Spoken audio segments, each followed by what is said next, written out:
passe tout de suite à notre sujet sur la saga des Mazda type RX. Le sujet est signé François Alain.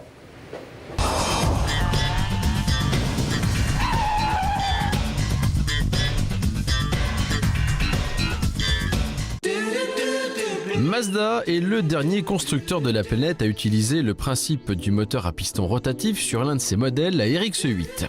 Imaginé par Felix Wankel pour les moteurs des sous-marins de la Kriegsmarine, lors de la Seconde Guerre mondiale, le moteur à piston rotatif va connaître son réel essor dans les années 60. C'est en septembre 1964 que la première voiture de série sera commercialisée. Le speeder est né sur Wankel et il faudra attendre mai 67 pour voir apparaître une Mazda avec cette technologie, la fameuse Cosmosport. Depuis, de très nombreux modèles ont été proposés par Mazda en 40 ans et plus de 2 millions de moteurs à piston rotatif ont été produits. Afin de constater l'évolution en un quart de siècle, nous avons mis face à face la RX-7 de 78 et la RX-8 de 2002. À ma droite, une Atmo de 82, 1 tonne, 115 chevaux et 195 km/h. Et à ma gauche, une RX-8, 1 tonne 4, 231 chevaux et 235 km/h. La RX-7 avait à son époque de sérieuses concurrentes. Pour le même prix, on pouvait acheter une Matra Murena qui offrait 30 chevaux de plus et 15 km/h de mieux. C'était également le prix d'une Peugeot 604, d'une Renault 30 TX ou d'une Citroën CX-25 Palace, c'est-à-dire les berlines françaises haut de gamme de l'époque. La RX était donc un choix original. Pourtant, cette RX-7 n'est pas désagréable, sa ligne particulière, avec les phares escamotables plutôt réussis, est bien dans la lignée des coupés de la fin des années 70. Petit clin d'œil au moteur, les jantes en alliage reprennent le dessin d'un piston rotatif.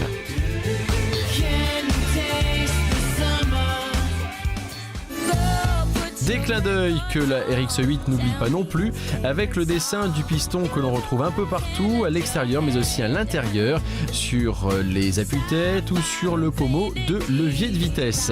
La RX-8 est également un coupé, même s'il ne bénéficie plus du principe du haillon et de la banquette arrière abattable. En échange, ces petites portes arrière antagonistes permettent un accès bien plus facile pour les passagers arrière et offrent à l'ensemble un look assez original. Jantes de 13 pouces pour la RX-7 et jantes de 19 pour la RX-8. Le design intérieur comme extérieur marque bien les 25 ans d'écart entre les deux modèles. À la conduite, cela ne diffère pas beaucoup d'un moteur classique, hormis le bruit assez particulier qui fait plus penser à un aspirateur qu'un moteur de voiture de sport. Et pourtant, le charme agit instantanément. Ses seuls défauts, une consommation importante et un couple assez faible. Mais à l'usage, la RX-8 est bien agréable. La RX-7, elle, est d'un autre âge, mais c'est justement ce qui fait son charme aujourd'hui. Et ses 115 chevaux pour 1 tonne n'ont pas à rougir de la circulation actuelle. En tout cas, le moteur à piston rotatif, c'est du sérieux. Mazda a d'ailleurs remporté les 24 heures du Mans en 91 avec une telle mécanique. Quelle plus belle récompense pour une technique qui faisait rire bien des constructeurs dans les années 60. La RX-8, elle, ne va pas survivre au bonus-malus écologique, mais ce sera pour mieux renaître. Mazda proposera bientôt une version hybride de la RX. Sachez d'ailleurs qu'une RX-8 hydrogène roule déjà au Japon depuis 2006. Affaire à suivre. Et de retour sur le plateau de Direct Auto avec Leslie Herman, président du Révolution Rotor Club. Leslie, cette Mazda RX n'a pas bien marché en France. Pourtant, c'est un succès. Ça a été un succès dans le monde. Il s'en est vendu quasiment autant que la Mazda MX-5, le petit cabriolet de la marque, qui lui fait un carton également dans l'Hexagone. Alors pourquoi ce désamour de la RX dans l'Hexagone ? Je pense que c'est effectivement, comme vous l'avez indiqué, une voiture qui a eu énormément de succès, en particulier aux États-Unis, au Japon bien sûr. Il s'en est vendu combien à peu près sur 30 ans ? Je crois que c'est du 800 000 exemplaires. Hein. Oui, je crois que le total des moteurs rotatifs produits par Mazda depuis qu'ils en produisent, donc en 40 ans, doit être autour de 2 millions. C'est 2 millions, je crois que c'est 812 000 Mazda RX. Donc c'est quand même conséquent. Oui, tout à fait. Donc un gros succès chez Outre-Atlantique. Mais visiblement, une très grosse partie des productions a été réservée aux États-Unis, ce qui fait que la partie européenne est restée tout de même relativement faible. Pour le reste, je pense que la RX-8 en particulier a beaucoup de fanatiques en France, mais il faut sauter le pas de l'achat d'un moteur un peu exotique. Complètement exotique. Voilà. Hein. Alors, c'est vrai que ça a bien marché aux États-Unis parce que la compétition, en compétition, les Mazda moteurs rotatifs ont fait de belles performances en compétition IMSA. Alors, on parlait d'une victoire au Mans, c'était en 91 avec une 787B quadrirotor, 700 chevaux, participation une seule fois au Mans, victoire après interdiction. En fait, il y a une sorte de cabale des autres constructeurs. Comment ça s'est passé? Alors, je peux vous dire que j'ai une toute petite expérience de la construction de voitures de sport à moteur rotatif, puisque notre club a été le sponsor de la construction d'une barquette de sport prototype il y a 2 ans, et que la voiture donc courait dans les séries Proto V2V, donc en compétition avec des Ligier et des Norma à moteur Honda 2 litres, moteur VTEC, et notre voiture marchait très très fort, bien que ce soit une voiture entre guillemets artisanale, mais qui a été conçue par l'Estaca, l'école des ingénieurs en automobile, et nous avons fourni le moteur à cette voiture, son concepteur étant aussi son pilote, et donc c'était quand même de l'artisanat, et nous avons fait des performances extrêmement importantes. Et vous avez eu le même problème que Mazda Japon au Mans, on vous a un moment interdit les circuits parce qu'on vous a dit trop performant. Il y a eu un gros problème d'homologation du moteur. J'ai cru comprendre là dans les discussions que j'ai eues hier soir que des progrès avaient été faits et que probablement le moteur serait homologué en groupe N. Ce qui serait. C'est un moteur qui est fiable ou pas? Parce que déjà, comment on tombe dans la marmite du moteur rotatif? Alors, si c'est un moteur qui est véritablement très fiable, puisque vous avez très peu de pièces en mouvement, donc les risques de panne sont quand même infimes.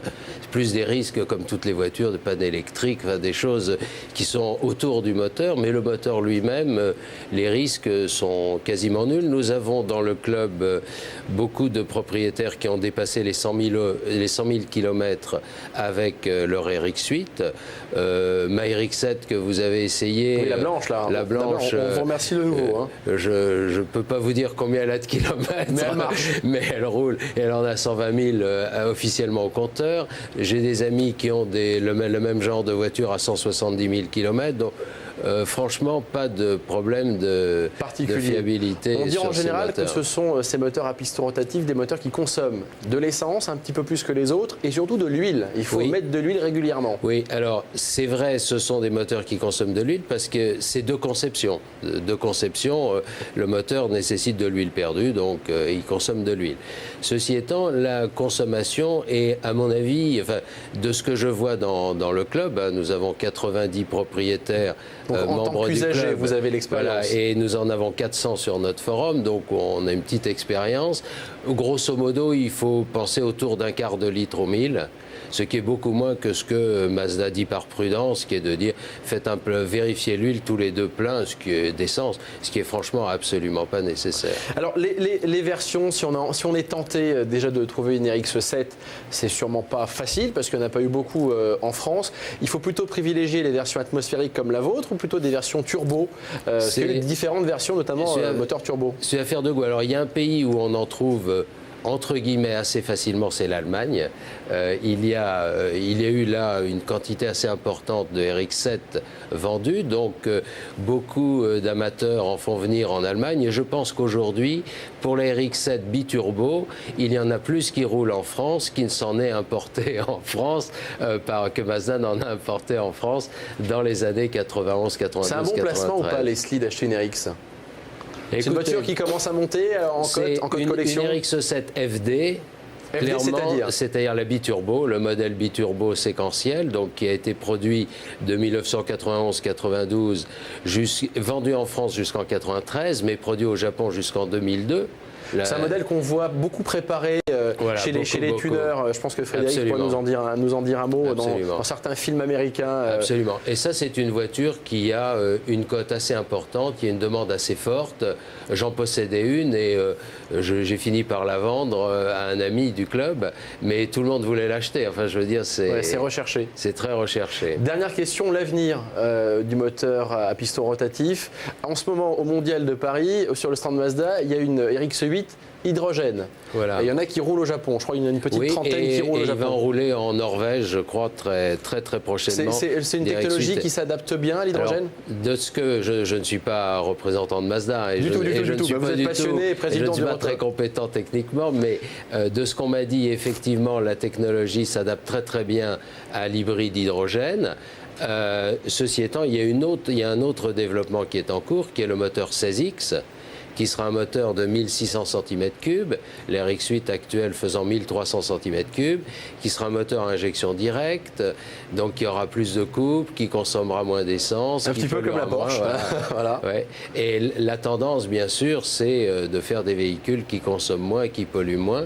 Et le 16X, sans parler de l'hybride, le 16X devrait être dans cette tendance. Maintenant, nous ne savons pas dans quel type de caisse, est-ce que ça sera une RX8 avec un moteur 16X une RX9, ou une RX9, ou nous n'en savons rien. Mais l'avenir, en tous les cas, du rotatif est assuré. Quoi qu'il en soit, c'est ça. L'aventure continue. Leslie Herman, merci à vous.